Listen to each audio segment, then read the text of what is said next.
Hello students, welcome to all of you on my YouTube channel Shukla and company. आज हम अपना accounts का अगला क्लास करने चल रहे हैं कि जो पार्टनरशिप से रिलेटेड है। अगर आपको याद हो, लास्ट टाइम हम आपको पार्टनरशिप में रिटायरमेंट ऑफ पार्टनर्स के टॉपिक को पढ़ाए थे। मीन्स बेसिक जो new profit sharing ratio calculate करना होता है उस time, and gaining ratio calculate करना, ये सारी चीज़ों को हम बता दिए थे। अब आज हम अपना पार्टनरशिप में अगला टॉपिक करने चल रहे हैं रिटायरमेंट का। मीन्स अगर हम कहें कि रिटायरिंग पार्टनर्स को पेमेंट हमें कैसे करना है, या हम कहें कोई पार्टनर डेथ कर जाता है तो उसके टाइम हमें क्या अकाउंटिंग करना पड़ता है, क्या क्या चीज़ें होती हैं, उन सारे टॉपिक्स पे हम बात करने वाले हैं। एक चीज़ आप लोग ध्यान दीजिए कि कम्युनिटी टैब में जो क्वेश्चन पोस्ट मैं करता हूं तो वहां पे आप लोग करते क्या है कि मैक्सिमम स्टूडेंट्स सिर्फ टिक लगा के अपना आंसर दे देते हैं। तो उससे बहुत से बच्चों का क्या होता है कि जिनका आंसर गलत होता है उनको ये नहीं पता चल पाता कि हाँ उनका आंसर गलत है या सही है। मीन्स परसेंटेज देखकर तो आप अनुमान लगा सकते हैं, बट मेरा सजेशन ये है कि आप लोग अपने आंसर को वहाँ पे कमेंट कर दिया करिए। और आपसे हम बोलें कि अगर आप वीडियो में जो भी क्वेश्चन पूछा जाता है कमेंट करते हैं या वहाँ पे कमेंट करेंगे, हम आपको एक चीज़ बताएं हैं कि जिसका भी आंसर करेक्ट होता है उसको मैं लाइक कर देता हूँ। अगर किसी का आंसर गलत लगता है हमें तो उसको मैं प्रॉपरली रिप्लाई भी कर देता हूँ। तो आप लोग ऐसा किया करिए। रीज़न ये है कि पिछले 2 क्वेश्चन में हम देख रहे हैं कि बहुत ज़्यादा कॉन्फ्लिक्ट हुआ है आप लोगों के माइंड में कि मीन्स हम कह के एक क्वेश्चन था आउटस्टैंडिंग सैलरी से रिलेटेड, तो वहाँ पे जो ऑप्शन था ऑल ऑफ द एबव सही है, बट बहुत से बच्चों ने रिप्रेजेंटेटिव पर्सनल अकाउंट लगा दिया उस पर। देखिए ऑप्शन सब सही हैं, लेकिन मैं हमेशा बोलता हूँ कि कौन सा ऑप्शन ज़्यादा सूटेबल है उस पर आप हमेशा फोकस कीजिए। अब आउटस्टैंडिंग सैलरी अगर हम बात करें वो रिप्रेजेंटेटिव पर्सनल अकाउंट है, फिर आपका हम बोलें वो लाइबिलिटीज़ भी है, करेंट लाइबिलिटीज़ भी है, तो ऑल ऑफ द एबव। फिर एक क्वेश्चन आज का है कि एमोर्टाइजेशन रिलेटेड टू, तो ये डेप्रिसिएशन का क्वेश्चन है। अब इस पे सब लोग क्या किए हैं कि मैक्सिमम लोगों ने वेस्टिंग एसेट से रिलेटेड इसकी बात करी है। अगर एमोर्टाइजेशन हम करें वेस्टिंग एसेट से रिलेटेड है तो फिर आपका डिप्लेशन किससे रिलेटेड है, कि ऐसा कन्फ्यूजन क्यों? जैसे जैसे आपका एग्जाम नज़दीक आ रहा है हम देख रहे हैं आपके माइंड में कन्फ्यूजन बहुत ज़्यादा हो रहा है। अगर एमोर्टाइजेशन की बात करें तो ये इनटेंजिबल फिक्स्ड एसेट से रिलेटेड है कि गुडविल, कॉपीराइट, पेटेंट, इन सब की बातें करता है। तो आई होप अब से आप लोग इस गलती पे ध्यान देंगे कि आप जब भी आंसर कीजिए कमेंट कीजिए तो वहाँ पे आपको अपनी गलती भी पता चलेगी। अगर आप कुछ गलत कर रहे हैं तो पता चल जाएगा। अब ध्यान दीजिएगा कि आज का क्वेश्चन सुनिएगा जिसको आपको कमेंट बॉक्स में आंसर करना है। पहला मेरा क्वेश्चन है कि पर्सनल रियल नॉमिनल अकाउंट्स के आपको रूल्स बताने हैं, ठीक। फिर उसके बाद जो मेरा सेकंड क्वेश्चन है कि हम आपसे कहें कि सब्सिडरी बुक्स कितने टाइप्स की होती हैं, सबके नाम बताने हैं, ठीक। ये 2 क्वेश्चंस हैं जिनका आपको कमेंट बॉक्स में आज आंसर करना है। अब चलते हैं हम अपने अगले टॉपिक पे जो हमारा रिटायरमेंट से रिलेटेड है, ठीक। अब देखिए कि रिटायरमेंट में जब कोई भी पार्टनर रिटायर होता है तो आप ध्यान दीजिए कि उसको क्या करना पड़ता है, फर्म के द्वारा पेमेंट करना है। तो अब अचानक से अगर कोई पार्टनर रिटायर कर जाए या डेथ कर जाए तो फर्म के ऊपर फाइनेंशियल बर्डन ना आए, तो इसके लिए क्या किया जाता है कि पॉलिसी लिया जाता है। मीन्स सभी पार्टनर्स का क्या कराया जाता है, इंश्योरेंस कराया जाता है। तब इसको जब कंबाइंड रूप से पार्टनर्स का इंश्योरेंस कराया जाता है तो ज्वाइंट लाइफ पॉलिसी बोला जाता है। और ये पॉलिसी क्या होता है कि अगर हम कहें कोई पार्टनर रिटायर हो रहा है या किसी पार्टनर की डेथ हो रही है तो उस टाइम जब फर्म के ऊपर अचानक से फाइनेंशियल बर्डन न पड़ जाए, मीन्स उसको पेमेंट जो करना है अमाउंट वो क्या हो, इस पॉलिसी से रियलाइज किया जा सके। अब देखते हैं क्या होता है। For arrangement of money for settling the claim of retiring partner joint life policy is taken up by the firm on lifes of partner. The firm pay periodical premium in turn insurance company agrees to pay the amount of policy on the death of any partner और date of expiry which ever is earlier. अब कहने का मतलब कि आप भी जानते हैं कि जब ज्वाइंट लाइफ पॉलिसी या हम कहें कि लाइफ इंश्योरेंस पॉलिसी लिया जाता है तो इसमें इंश्योरेंस कंपनी एग्री करती है कि वो क्या करेगा, जो भी पॉलिसी का अमाउंट है वो पे करेगा कब, या तो हम कहें कि उस पॉलिसी का मेच्योरिटी जब हो जाए या जिस पर्सन की पॉलिसी ली जा रही है उसकी डेथ हो जाए, दोनों में से जो अर्लियर हो जाए। हम करें कि अगर मान लीजिए पॉलिसी 20 साल की है और जिसका पॉलिसी लिया गया और 10 साल बाद डेथ कर गया तो अभी तो पॉलिसी मेच्योर नहीं हुई तो कंपनी पे कर देगी।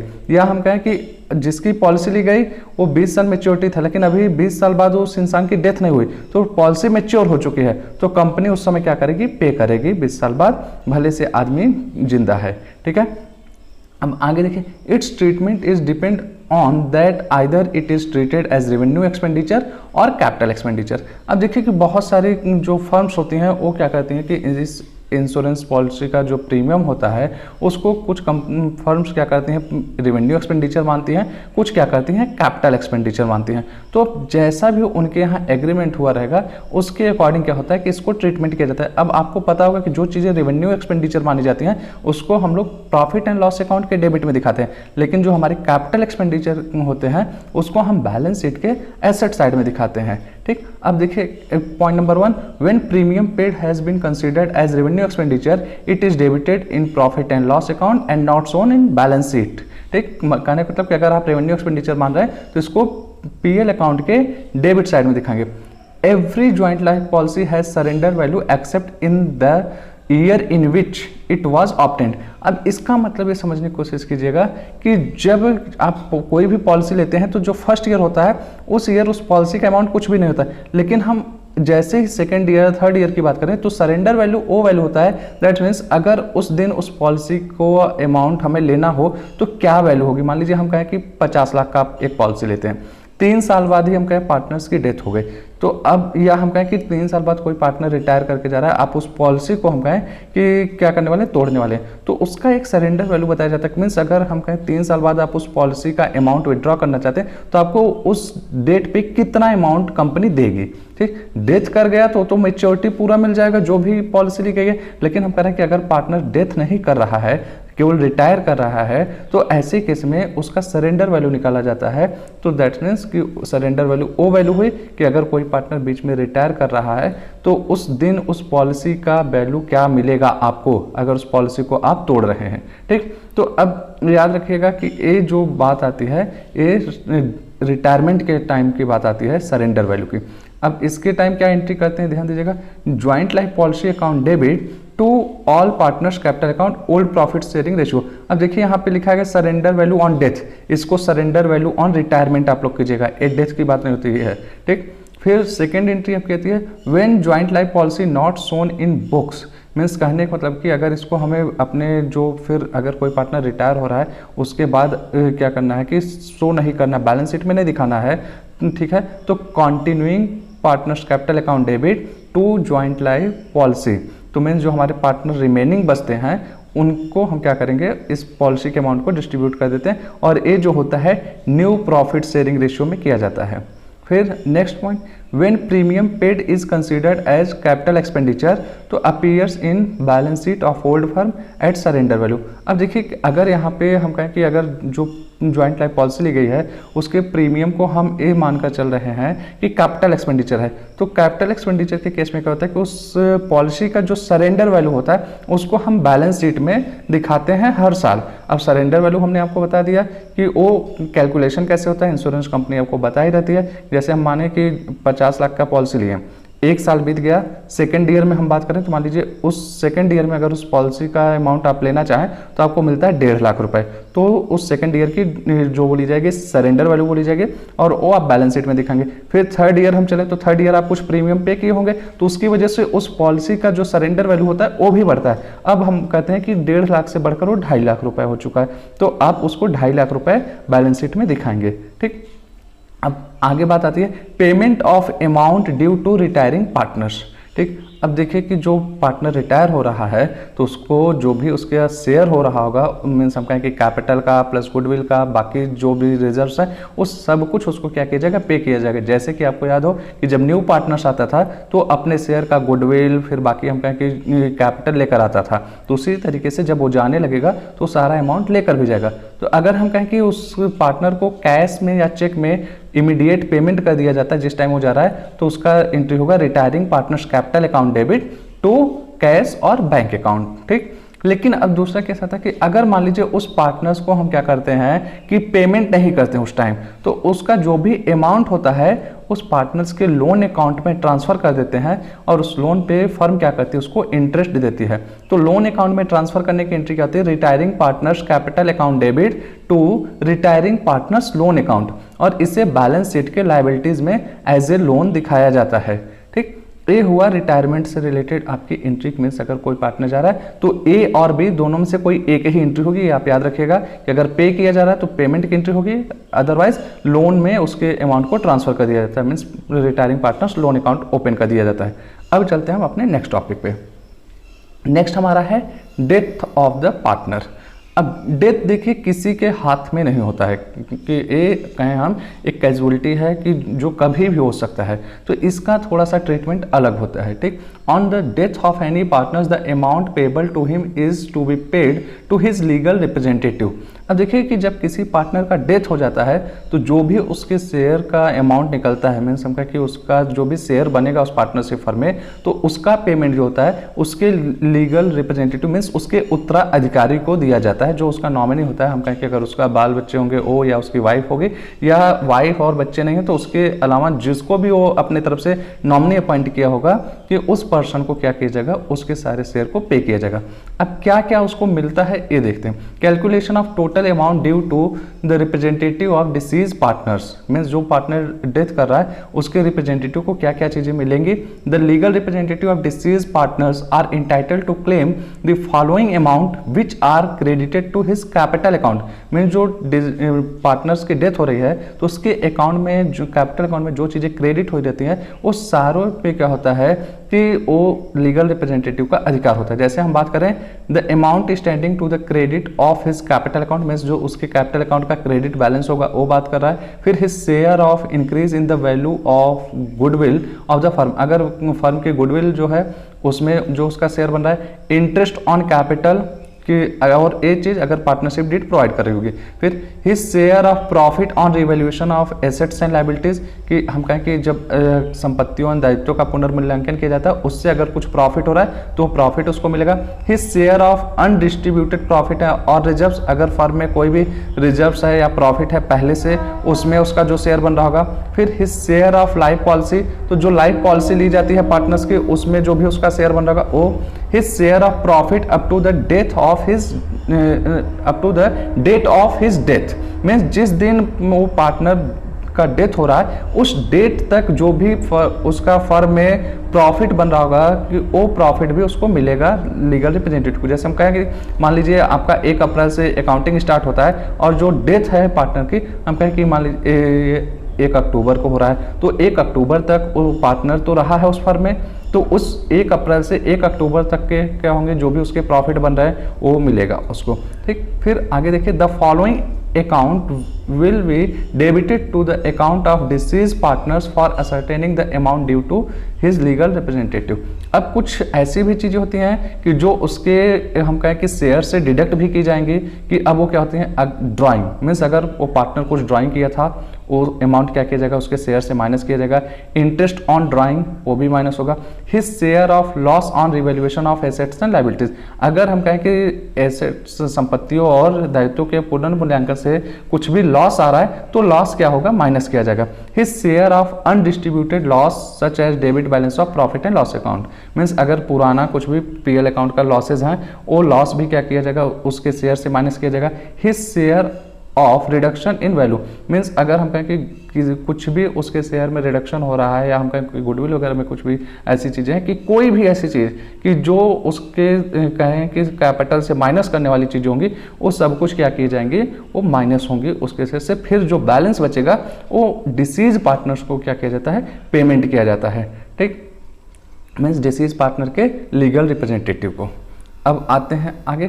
अब देखिए क्या बोल रहा है कि legal representative is entitled to get 6% per annum interest on amount due to him from the date of death to the date of payment. अब देखिए कि जो लीगल रिप्रेजेंटेटिव होता है, जिस डेट को पार्टनर के डेथ हो रहा है उस डेट से जिस डेट पे उसको पेमेंट मिलने वाला है, ठीक है, उस टाइम तक का जो भी अमाउंट उसका आएगा उस पर 6% पर एनम इंटरेस्ट फर्म के द्वारा पे किया जाता है। फिर second point, the profit of the year will be calculated either on time basis or on turnover basis up to the death of partner. Means हम कहें कि अगर जो प्रॉफिट की बात आ रही है, नॉर्मली क्या होता है कि जब हम 31 को अपना प्रॉफिट कैलकुलेट करते हैं तो वहां तो हमारे पास सारा डाटा अवेलेबल होता है, लेकिन सडनली बीच में अगर हमें प्रॉफिट कैलकुलेट करना पड़े कि कोई पार्टनर की डेथ की वजह से, तो अब उसके लिए हमारे पास 2 मेथड है, एक है टाइम बेसिस, दूसरा है टर्नओवर। टाइम बेसिस पे हम क्या करते हैं कि मान लीजिए कि पिछले साल का जो हम कहें कई सालों का ट्रेंड निकाल लेते हैं, हर साल उस प्रॉफिट क्या होता था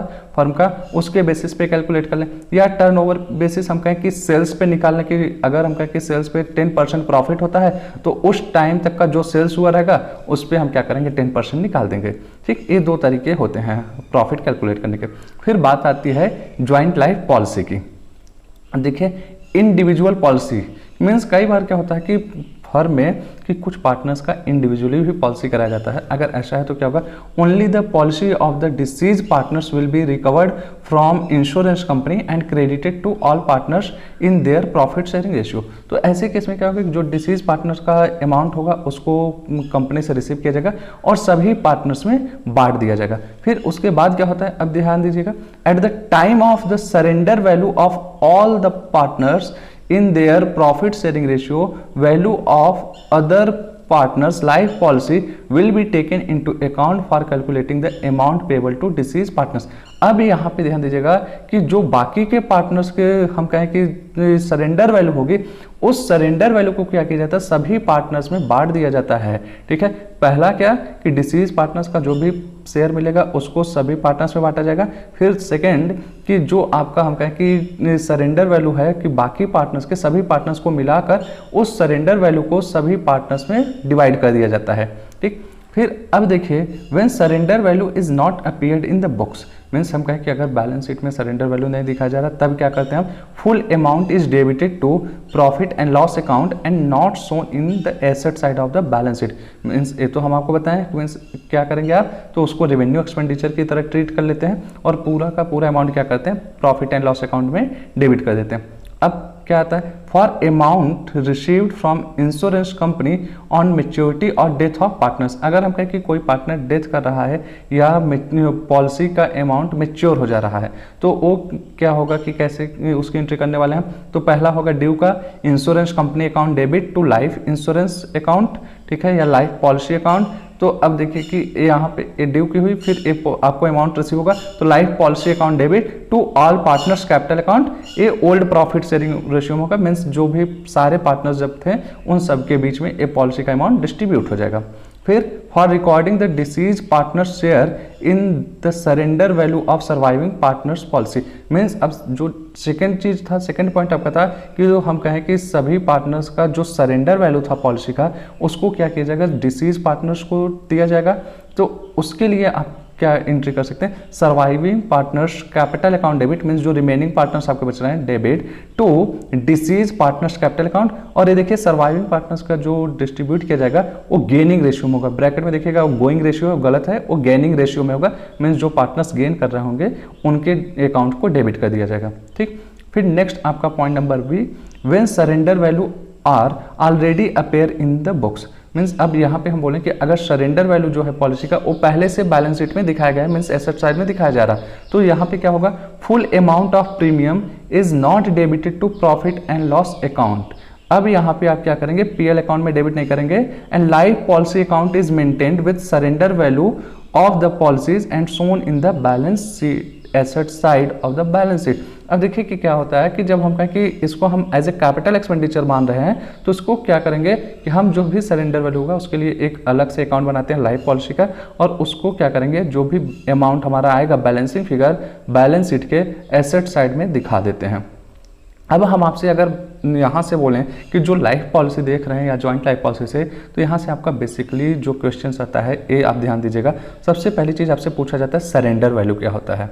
ठीक, तो सरेंडर वैल्यू वो वैल्यू होता है कि मीन्स अगर हम कहें कि मेच्योरिटी या से पहले या किसी पार्टनर की डेथ से पहले कोई पार्टनर रिटायर कर रहा है तो उस दिन अगर हम उस पॉलिसी को विड्रॉ करना चाहते हैं तो जो अमाउंट हमें मिलेगा वो मेरा सरेंडर वैल्यू होता है। दूसरी चीज़ आपकी होती है कि जब हम कहें कि वो सरेंडर वैल्यू को आप अगर रेवेन्यू एक्सपेंडिचर ट्रीट कर रहे हैं तो उसको क्या करते हैं, तो याद रखिएगा प्रॉफिट एंड लॉस अकाउंट के डेबिट में दिखाते हैं। अगर उसी प्रीमियम को क्या करते हैं जॉइंट लाइफ पॉलिसी के हम कैपिटल एक्सपेंडिचर मान रहे हैं तो उसको क्या करते हैं बैलेंस शीट में शो करते हैं, और जो बैलेंस शीट में शो किया जाता है वो सरेंडर वैल्यू पे किया जाता है। ठीक, अब चलते हैं आगे।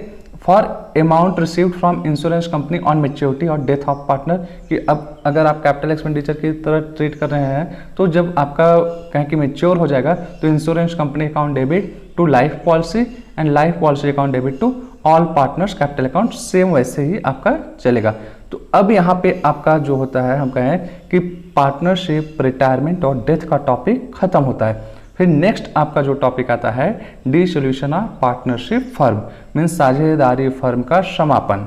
ठीक, और यहाँ पे हम ये भी आपको एक बार रिमाइंड करा दें, डिसोल्यूशन ऑफ पार्टनरशिप फर्म हम इसको आपको बिजनेस ऑर्गेनाइजेशन में भी बता चुके हैं कि आप याद करिएगा, वहाँ पार्टनरशिप के बारे में बताए थे, तो वहाँ पे भी इस टॉपिक थ्योरी को हम बताए हैं। तो एक बार इसको हम क्या करते हैं, ओवरव्यू आपको दे देते हैं।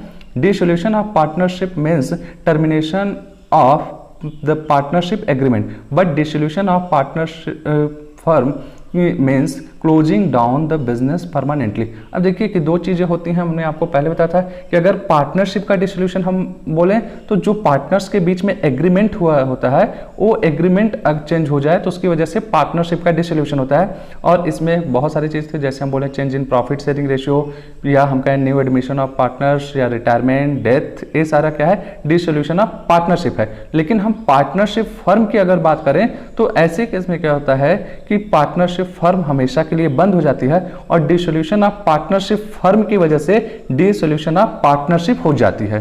ठीक, cases in which dissolution of partnership are made. तो अब देखिए कि change in profit sharing ratio of existing partner, admission of a new partner, retirement और डेथ ऑफ न्यू पार्टनर। फिर हम कहें कि in case of expiry of partners, की कोई पार्टनर की expire, in case of expiry of period of partnership, अगर हम कहें कि किसी एक स्पेसिफिक टाइम के लिए पार्टनरशिप किया गया था तो वो पीरियड अगर एक्सपायर करता है तो पार्टनरशिप का डिसोल्यूशन होगा, फिर एक नया आपका एग्रीमेंट बन जाएगा। फिर आगे चलते हैं, मेथड्स ऑफ या modes of dissolution of partnership firm.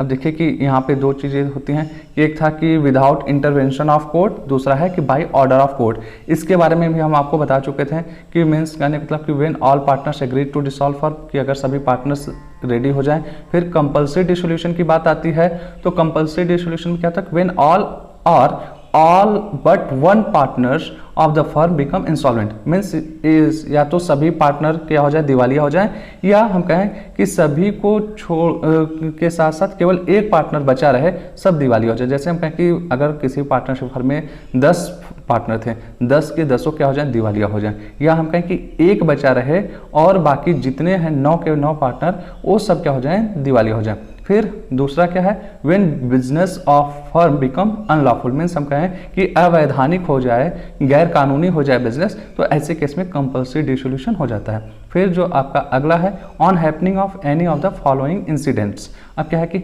On insolvency of partners, means कोई पार्टनर अगर इंसॉल्वेंट होता है तब भी आपका पार्टनरशिप फर्म क्या होगा कि डिसोल्यूशन हो जाएगा। फिर on fulfilment of the objective of for which the firm was form, means जिस उद्देश्य के लिए वो पार्टनरशिप फर्म का हम कहें गठन किया गया था, अगर वो उद्देश्य ही पूर्ण हो जाए तो ऐसे केस में क्या होगा कि पार्टनरशिप फर्म का समापन हो जाएगा। On expiry of the period for which the firm was formed, या हम कहें कि जिस पीरियड ऑफ टाइम के लिए फर्म का फॉर्म किया गया था, मीन्स हम कहें कि अगर 10 साल के लिए फर्म की स्थापना की गई थी तो 10 साल अगर पूरा कंप्लीट हो जाता है तो उस तब क्या होगा, पार्टनरशिप फर्म का डिसोल्यूशन हो जाएगा। फिर when the duration of the partnership firm is not fixed and it is at will of any partner by giving notice to other partners can dissolve the firm, कि कहने का मतलब कि जब पार्टनरशिप एट विल हो, कि इच्छा के अनुसार हो, तो ऐसे केस में कभी भी कोई भी पार्टनर नोटिस देकर फर्म का समापन कर सकता है।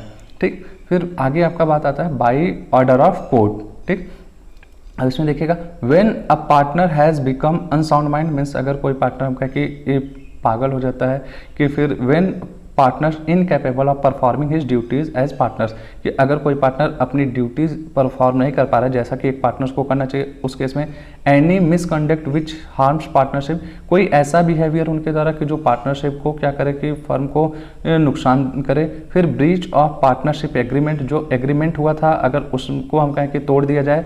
Any partner transfer his interest to third party, अगर कोई पार्टनर है वो अपने शेयर को किसी और को ट्रांसफर कर रहा है। और देखिए इंटरेस्ट पे कुछ लोग कंफ्यूज हुए थे कि यहाँ पे इंटरेस्ट का मतलब ब्याज मत समझिएगा, यहाँ पे इंटरेस्ट का मतलब होता है शेयर्स। ठीक है, फिर कॉन्टिन्यूअस लॉस टू फर्म, अगर फर्म लगातार लॉस में जा रही है तब भी क्या होगा कि आपका फर्म कोर्ट के आदेश पे समाप्त कर दी जाएगी। फिर some other reasons which satisfy the court, फिर इसके अलावा कुछ ऐसे और कारण हो सकते हैं जो कि according to the present time means उस सिनेरियो के हिसाब से अगर कोर्ट को सही लगता है तो कोर्ट अपने ऑर्डर पे क्या कर सकती है, फर्म का समापन कर सकती है। ठीक, अब चलते हैं अगले टॉपिक पे। देखिए यहाँ पे आपका आता है settlement of account on dissolution.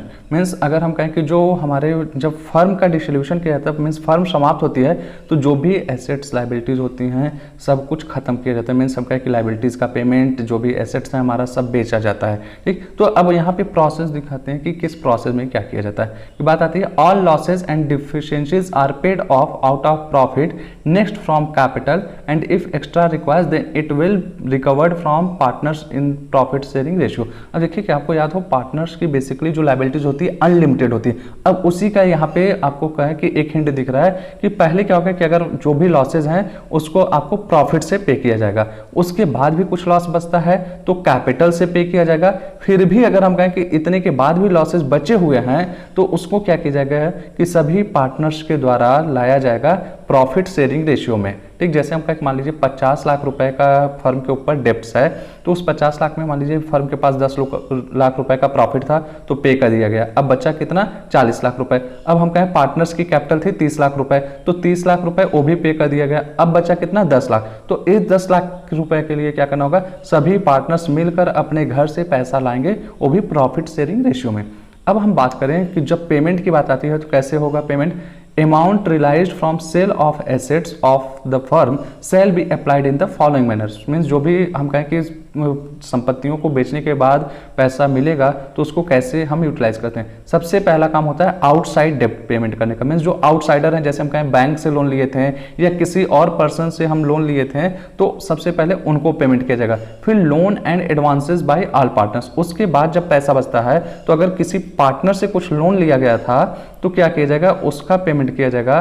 फिर हम कहें कि अगर उसके बाद भी अमाउंट बच जाता है तो जो भी हम कहें पार्टनर्स के कैपिटल अकाउंट का बैलेंस रहता है तो उस अमाउंट को क्या किया जाएगा कि प्रॉफिट शेयरिंग रेशियो में डिस्ट्रीब्यूट करके उनके कैपिटल का पेमेंट कर दिया जाएगा। मीन्स कहने का मतलब कि अगर हम कहें कि इनफ, जैसे मान लीजिए कि हमारे पास बैलेंस बचा लास्ट में 20 लाख रुपए और पार्टनर्स कैपिटल जो आ रहे हैं सबका टोटल मिला के 40 लाख रुपए, तो 40 लाख रुपए तो संभावना है नहीं कि सबको पे किया जाए कि सबकी कैपिटल वापस की जाए। तो वो जो है कैपिटल के पेमेंट के लिए जो 20 लाख रुपए हमारे पास बचा रहेगा उसको प्रॉफिट शेयरिंग रेशियो में बांटकर उनकी जो भी कैपिटल होगी उसको पे कर दी जाएगी। बाकी जो नहीं पे हो पाएगा वो उनका पर्सनल लॉस होगा। तो आज की क्लास को हम यहीं पे समाप्त करते हैं। नेक्स्ट क्लास में जब हम मिलेंगे तो डिसोल्यूशन ऑफ पार्टनरशिप फर्म के टाइम क्या क्या अकाउंटिंग्स होते हैं उसके बारे में हम आपसे बात करने वाले हैं। आई होप आज की क्लास आपको समझ में आई होगी। मिलते हैं नेक्स्ट क्लास में, तब तक के लिए गुड लक, थैंक यू।